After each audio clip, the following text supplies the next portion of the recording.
The tale begins with our main character, Yoon, who is hosting a daily morning radio show. He kicks off the broadcast and takes a call from No-Kyu, a construction worker.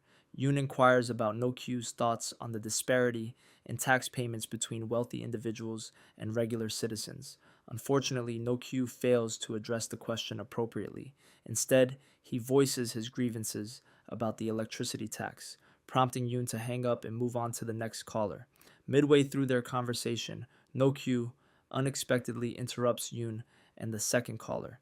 In an attempt to resolve the issue, Yoon opts for a brief commercial break. He requests the operator to check the communication line during this time. Regrettably, the operator informs him that they cannot disconnect the call, and they kindly ask No-Kyu to hang up, but he insists on continuing the conversation with Yoon. After a moment of contemplation, Yoon persuades No-Kyu to end the call while trying to trace the source of the calls. Out of the blue, No-Kyu declares that he has a bomb to detonate on Mapo Bridge, but Yoon perceives this as a joke and challenges him to go ahead and blow up the bridge. As Yoon attempts to regain control of the broadcast in the second segment, he hears electronic interference through his headset, followed by a sudden vibration. It turns out that No-Kyu has indeed detonated the bridge. Yoon quickly rushes to a nearby window to observe the bridge. As he assesses the situation, a second explosion occurs right in his line of sight. Yoon swiftly contacts the police to report the incident. However, after a moment of reflection, he realizes this could be a unique opportunity to conduct an exclusive news segment with No-Kyu. Simultaneously, the producer attempts to contact the police. Yoon quickly instructs his operator to cancel the report. He then inquires with his production team if they are the only ones hearing No-Kyu's declaration that he will blow up the bridge. Yoon ensures that No-Kyu's words do not get broadcasted over the radio. Understanding the gravity of the situation, Yoon persuades his production team and directs the operator to duplicate the radio broadcast recording. He promptly calls his supervisor in the news program, Chief Ha, to inform him of the incident while Yoon rushes to the office restroom. Meanwhile, Chief Ha answers the call and listens to the recording of No-Kyu's statement sent by Yoon. Chief Ha finds the recording intriguing and wishes to be the first to air it. Yoon strikes a deal with Chief Ha to persuade the board of directors to reinstate him as a news anchor. In secret, Yoon also records his conversation with Chief Ha to ensure that Chief Ha does not betray him and fulfills his wishes. Yoon instructs him to arrange exclusive news interview equipment in his studio. On his way back to the studio, Yoon tries to call his ex-wife, who is en route to report on the bridge bombing. Unfortunately, she hangs up on him. As a result, Yoon leaves her a message stating that he is returning to his role as a news anchor and suggesting they reconcile their relationship. When Chief Ha arrives at the studio, his staff quickly unloads and sets up the news equipment. The producer is puzzled as to why Chief Ha has taken control of his program. As a result, the producer submits his objection to Chief Ha.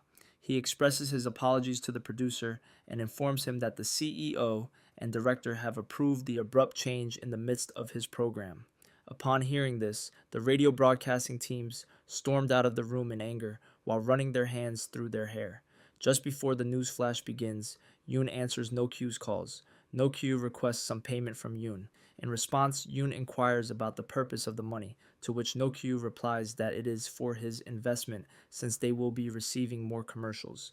They assure No-Kyu that they will settle the payment after the news flash, but No-Kyu insists on receiving the payment immediately, threatening to switch to another station if they refuse to wire the funds.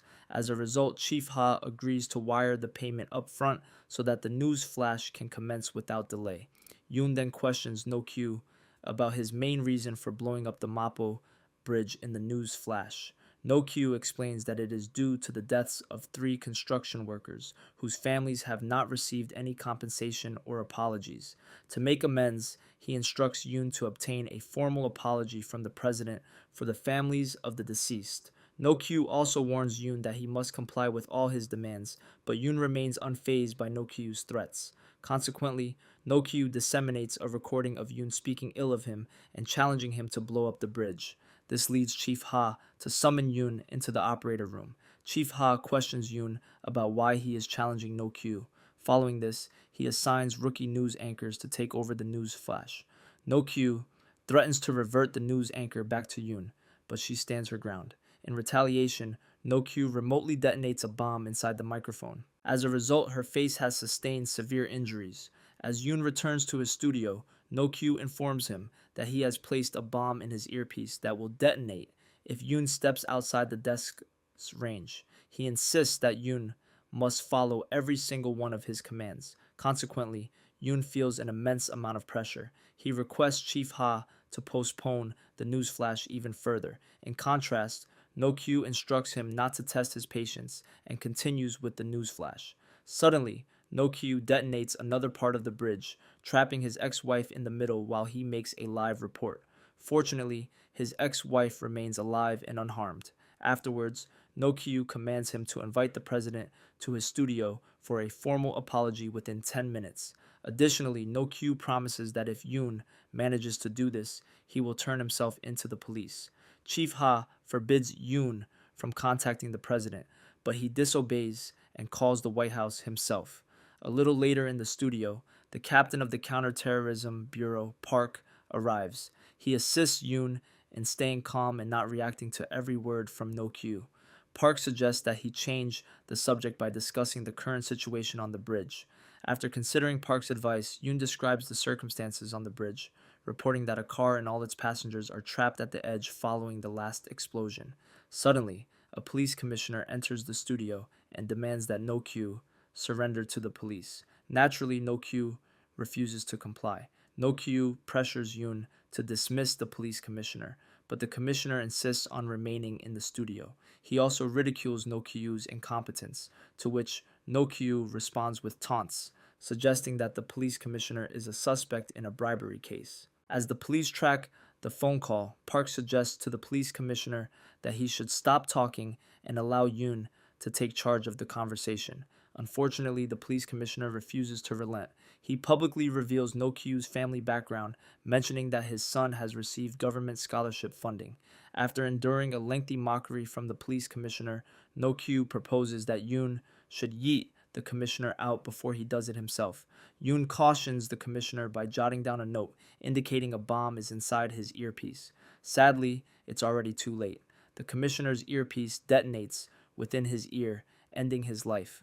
Shortly after, Yoon deduces the location of No-Kyu's hideout and informs Park of his reasoning behind the bridge explosion, which fortunately caused no harm. He suspects No-Kyu might be close to the bridge and has no intention of causing casualties. After sharing his plan with Park, Yoon challenges No-Kyu to come to the studio within 3 minutes if he wants an apology from the president. Naturally, No-Kyu is skeptical of Yoon's words. He is aware that Yoon is deceiving him. Consequently, No-Kyu confronts Yoon about his own scandal involving bribery and the theft of his ex-wife's work in a journalism competition, where he allegedly instructed other news anchors to interview him. Another news anchor seeks clarification from Yoon. He attempts to evade the question, claiming it's merely speculation. Unfortunately, the news anchor refutes his defense, stating that the document was sourced from a reliable individual. Then Chief Ha admits to Yoon that he was the one who leaked the information to secure the director position. As the program ratings hit their target, Chief Ha shifts the blame onto Yoon and urges him to forget their agreement. At the bridge, Yoon's ex-wife updates him on the situation. Numerous civilians remain stranded on the bridge, awaiting assistance. Yoon inquires about her well-being. However, rather than responding to his question, she concentrates on illustrating the dire circumstances on the bridge, which continues to shake. Subsequently, the vibrations intensify with each passing second. To avert any casualties, she pleads with No-Kyu for mercy, offering to remain a hostage in exchange for the helicopter's help in evacuating the people. She is convinced that the president will apologize to him if No-Kyu spares the innocent civilians. In an instant, No-Kyu consents to evacuate the civilians. Unfortunately, it is too late. The bridge gives way, causing all the trapped civilians and his ex-wife to plunge into the river. Yoon questions No-Kyu about his feelings regarding the decision not to spare the innocent hostage. Overcome with emotion, Yoon cries during the live broadcast, urging the save and rescue team to assist all the victims. Meanwhile, in a building adjacent to the SNC Tower, the police have surrounded an area believed to be No-Kyu's hideout. They shout for No-Kyu to emerge from his hiding place. Regrettably, they raid the wrong location and discover the shed is empty. Without delay, No-Kyu detonates the building, leading to the collapse of its foundation and causing the SNC tower to tilt. This chaos results in a lighting fixture striking Yoon's head, rendering him unconscious. When Yoon regains consciousness, he finds the scene in utter disarray. Suddenly, the phone rings, and upon answering, No-Kyu informs him that there is a bomb inside the SNC tower. He threatens to bring down the entire building if his demands are not met. In response, Yoon devises a plan to satisfy No-Kyu's request for the president's apology. He offers himself as No-Kyu's hostage and requests a meeting with him. Beginning to trust Yoon, No-Kyu clarifies his earlier deception regarding Yoon's earpiece, supposedly containing a bomb. He quickly takes it off his ear. Subsequently, Yoon leaves his studio to assess the situation at other news stations. During this time, Yoon learns that No-Kyu had passed away 2 years prior in the operator rooms. He reads a document held by the police commissioner and uncovers the identity of the true culprit. It turns out that the culprit is actually No-Kyu's son. Following this revelation, Yoon sets up a camera on the floor above his studio to broadcast a news flash, declaring that he will no longer adhere to No-Kyu's wishes. Yoon then switches the camera view to his studio, capturing No-Kyu's son in the act. Yoon confronts No-Kyu, and they tumble down the slanted SNC tower. Fortunately, Yoon gets wedged in the wall while No-Kyu clings to a rope. Yoon questions No-Kyu about his motives. No-Kyu explains that his father was a devoted follower of Yoon when he was a news anchor, believing Yoon to be a reliable individual. He recounts how the police neglect to assist a worker who falls into the river as they are preoccupied with a nearby international event involving the president. He also shares how Social Security attempts to claim their insurance money, leaving the family of the deceased worker with nothing. Moved by this, Yoon extends his hand to help No-Kyu up. Tragically, No-Kyu is shot and plummets from the height. The narrative concludes with Yoon viewing news reports about his ex-wife's death due to the bridge collapse. Overwhelmed by grief, he activates the explosive button, destroying the SNC tower and following his ex-wife. Actions from the past will have long-term consequences. Therefore, it's essential to be mindful of your choices before it's too late. What would you do if you were in Yoon's shoes? Share your thoughts in the comments below. Thank you for tuning in, and as always, see you next time.